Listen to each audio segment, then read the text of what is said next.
Welcome back. So now we are going to be looking at preparation of soluble and insoluble salts. So to start with, we'll start by looking at preparation of soluble salts. Preparation of soluble salts. Now, previously the reactions that we saw under acids are still the same reactions that we are going to be using to preparing our soluble salts. Some of the reactions include the first is neutralization reaction. So we have neutralization reaction as one of the reactions. And secondly, we have reaction of acids, that's dilute acids with metals. Then we also have reaction of acids with triazocarbonates, amongst others. Okay, even that of reaction of bases with ammonium salt compounds can also form soluble salts. But let's see some of these reactions to back up each of them. The first one is neutralization reaction. So let's say you have H2SO4 plus NaOH, then to give you Na2SO4 plus H2O. Then balancing this, you have two sodiums here and two sodiums, and of course four hydrogens. Everything is balanced. Okay, so this is an acid, a base, then salt. This is soluble salt, and then water. Remember, don't forget this is soluble salt. How? Why? Because of course there is sodium there. Don't forget that. And again, all tetraoxophilic salt compounds are what? Are soluble salt. That's for reaction one. Then for reaction two, you can react zinc with ACl, that's reaction of acids with metals, to give ZnCl2 plus H2. And then balancing this, you have something like this. So this is reaction 2. Now this salt happens to be a soluble salt. Yes, because I told you guys that in rule number 2 in our previous video, I told you that we have all chlorides, bromides, and iodides are soluble salts. So this one falls under that category. It's a soluble salt.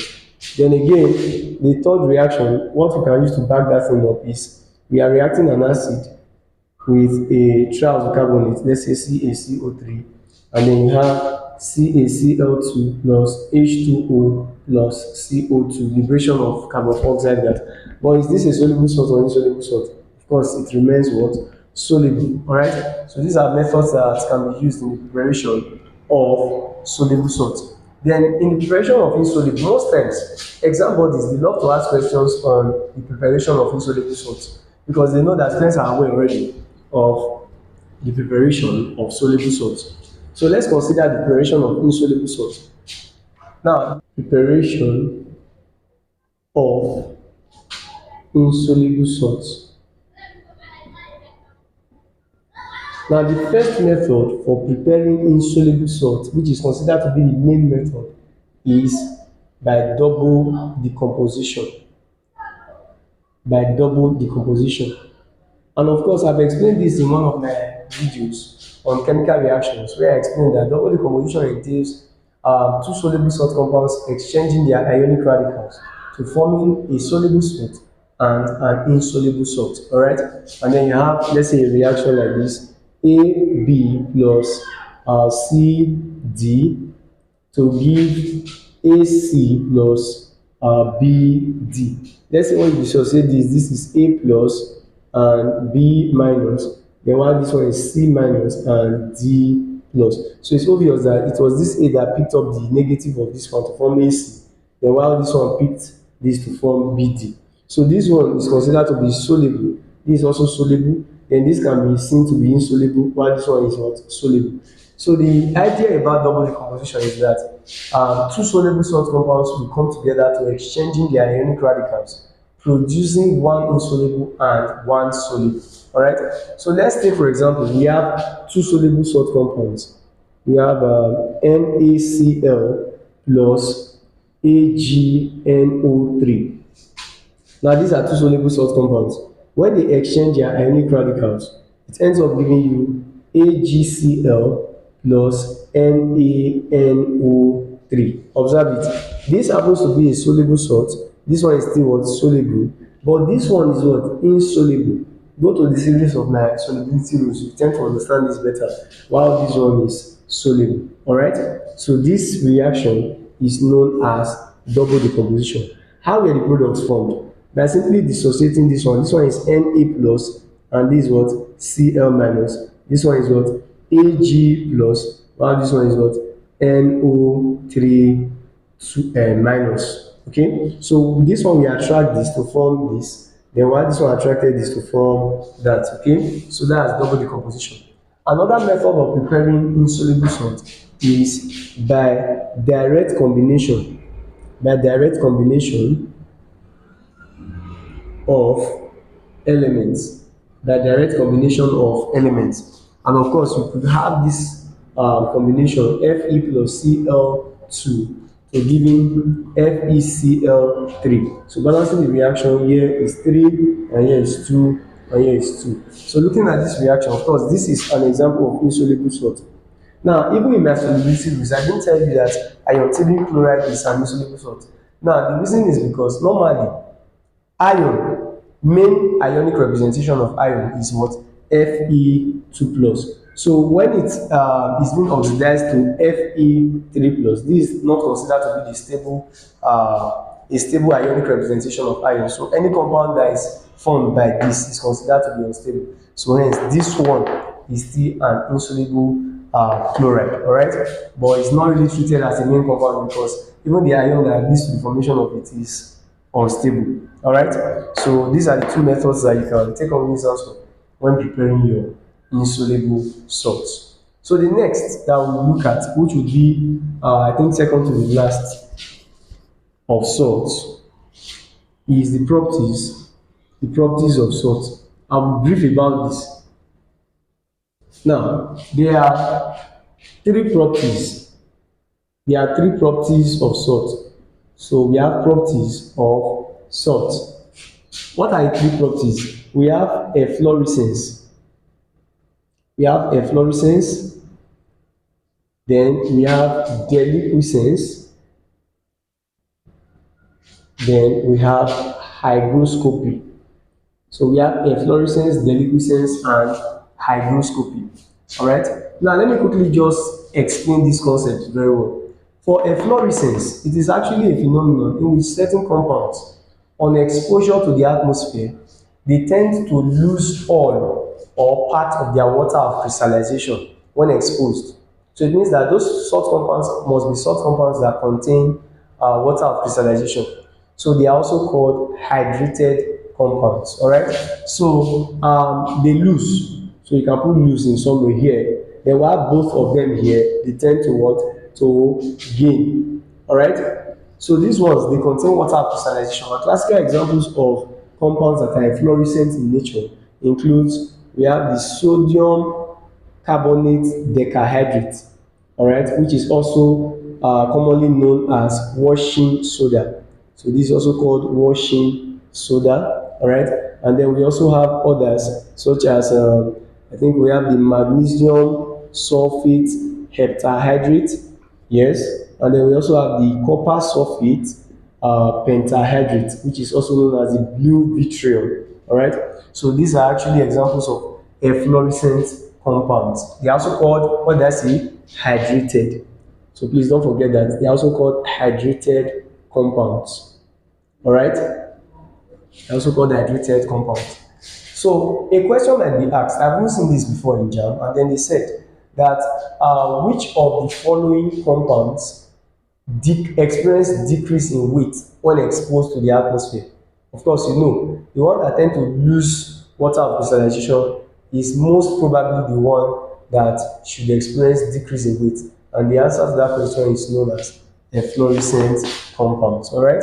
And then for deliquescence and hygroscopy, most times students, they mistake one for the other. But let me just give you the breakdown of both of them. Now, looking at a phenomenon in which certain compounds on exposure to the atmosphere absorb water from the atmosphere. So long the compound absorbs water from the atmosphere, it is called an hygroscopic compound. All right. So long it has that ability to absorb water when exposed to the atmosphere, you call it hygroscopic compound. But then again, on careful observation of the substance, after it must have absorbed water from the atmosphere, did it become just sticky or wet, or did it dissolve in the already absorbed water to form solution? If it dissolves in the absorbed water, then you can now move to calling it what? Deliquescent compound. But if it does not dissolve in the water that it has already absorbed, then you stop at what? Hygroscopy. You get the point? So the simple logic is this: any substance when exposed to the atmosphere having the tendency to absorb water, it is what? Hygroscopy. Full stop. But then again, on careful observation of the substance, if the substance has dissolved in the already absorbed water, then you call it deliquescent. You get the point now? So can we say that all deliquescent substances are hygroscopic substances that dissolve? Yes, because of course you know that deliquescent substances are substances that must first be what? Hygroscopic, meaning that they must have the ability to absorb water. Because now if you are defining deliquescence, it's a phenomenon in which certain compounds on exposure to the atmosphere absorb water first and dissolves in the water to form what? Solutions. But meanwhile, if there is no water absorbed, then it means that there won't be what? There won't be deliquescence. So without hygroscopy, there won't be deliquescence. So I can say that the umbrella term still remains what? Hygroscopy.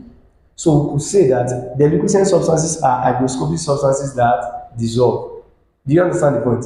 And classical examples of deliquescent substances includes, we have iron 3 chloride, then we also have our caustics KOH and NaOH. These are examples of deliquescent compounds.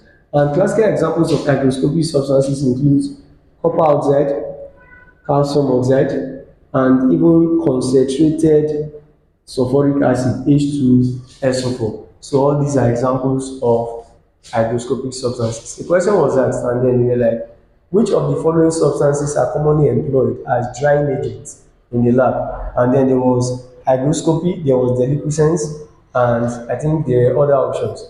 So the best you should go with, since they are the presence of these two substances there, or the names there, it's best to go with hygroscopy, because without this there will be no this, but without this there can be this. You understand the point? So it means that the umbrella term still remains hygroscopy. All right.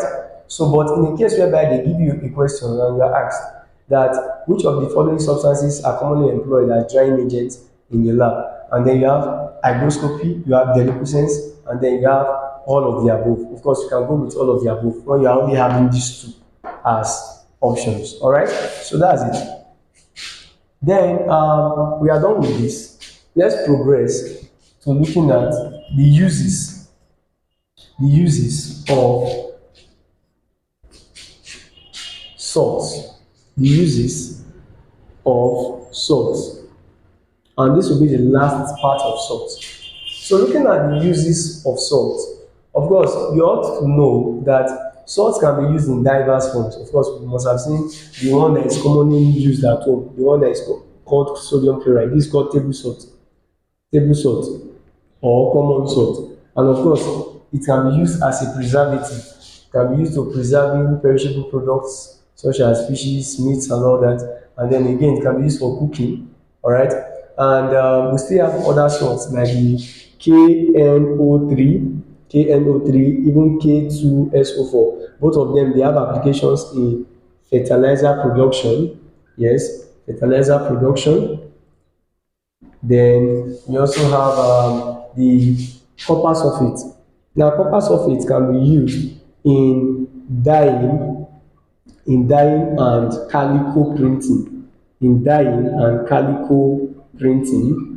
All right, and then we still have the calcium sulfate. Now, calcium sulfate, which is used as POP, that's plaster of Paris. It can be used in the setting of bones, broken or fractured bones, and also it can be used in building construction. Sure, you understand? And then we also have this one, Caco3, which is limestone. Of course, you know that you can call this limestone marble. That you call it limestone, or you call it marble. And of course, even in building construction, you can have the application of that. Then sodium hydrogen carbonate being a salt, it can be used as baking powder. All right, and also it can be used to neutralize stomach acidity. Same thing with this one too, as the Caco3. It can also be used in the neutralization of stomach acidity. So it means those agents that are used to neutralize stomach acidity, they are called antacids. All right, antacids to neutralizing stomach acidity. And then we also have which other one again? We have even this one, KCl. Yeah, KCl. It also has industrial applications as well as preservative property too. And we still have quite a number of salts. We have quite a number. So with these ones that you've already learned, they don't usually stress you on the uses of salt, all right? But with these that you already have, you are able to cover much on the, the uses of salt. So I think at this point we are done with everything related to salt. So it's my hope that you've been able to understand the concept of salt. Please, if you like this video, give a thumbs up, and not only that, invite your friends to the channel, subscribe to it, and stay tuned to it because more videos are loading here on their way. Alright? And don't forget to always watch the videos and make sure that you stay tuned and rewatch videos so that you get clear concepts and you get yourself to be well prepared for your exam. So thanks for watching.